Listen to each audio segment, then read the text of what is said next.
Welcome to the third episode of the PhD Breakdown, where today I'm going to speak about the pros and cons of an international PhD program.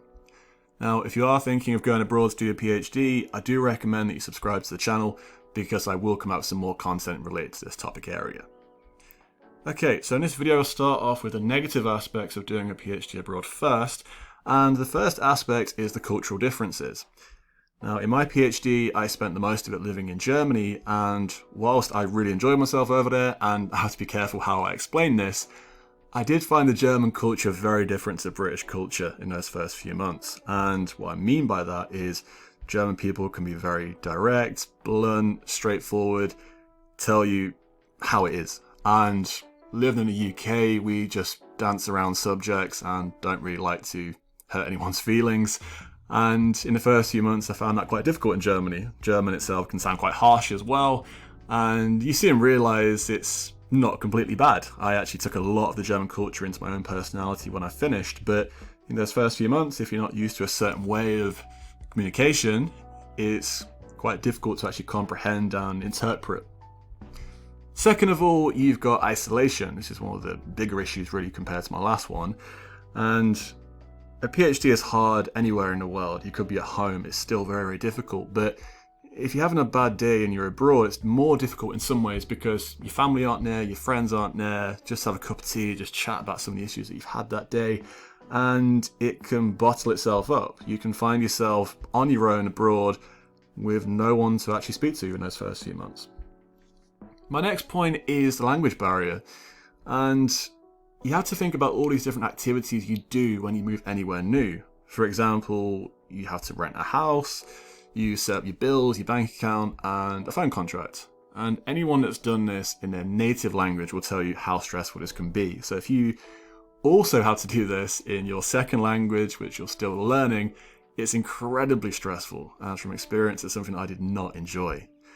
And another aspect as well is finding friends, finding a partner. And I was lucky in the sense that I was in Germany and a native English speaker, because you can go to most countries in the world and survive with English. That's just the way it is. And it did give me more empathy though for people that come to the UK, where English is a second language to them. And it's very, very difficult because I can admit, as Brits, we're not very good at appreciating other languages sometimes and making the effort. So depending on the language, depending on where you go in the world, it can be very, very difficult with the language barrier. Okay, so those are a few negative aspects. I'm going to move now into the positive parts of doing a PhD abroad based on my experiences.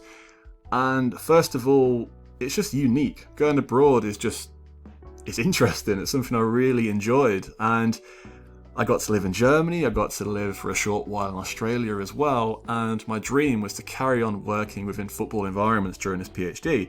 And I was able to work with Borussia Dortmund for a couple of seasons, who are one of the best teams in Europe, and I just wouldn't have got that opportunity in England to work the likes of Arsenal or Man United within my PhD. And the same can be said for TSG Hoffenheim, where I also worked as well, another good German team. This just wouldn't have happened for me in the UK, I don't think, if I'd stayed put. Also, I made some really good friends. I was in an office with PhD students from around the world, and I just created some amazing memories in a new place, which I'll never forget, and it's some of the best memories that I've got in my life. Second of all is free travel. Now, I grew up in quite a poor area. We didn't really go on holiday when I was a kid, so when I was told I can go and do a PhD and travel around Europe and live in Australia, go and experience Sydney for a few months, it's very difficult to turn that down. And that was, for the most part, a very positive experience. And finally, networking. Now, you can network with anyone around the world from your house if you have a laptop and a Wi-Fi connection. I understand that, but I do find it better to get on a plane, travel around, go and experience the culture face to face, and get to know people face to face. You will build a closer relationship with people compared to sitting on Zoom and having those awkward chats. Okay, I'll finish this video now with the PhD breakdown. And first of all, circumstances could be a key factor when it comes to choosing to do a PhD abroad or not. You may have to stay close to home to look after a relative, or you may be in a long-term relationship. That's fair enough, and that could just make the idea of going abroad just not possible, and that's fine.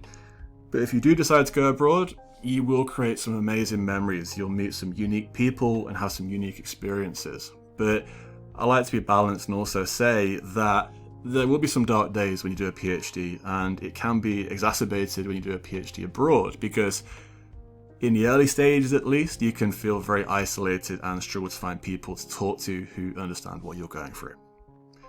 Okay, thank you for watching this video, and I will speak to you again soon.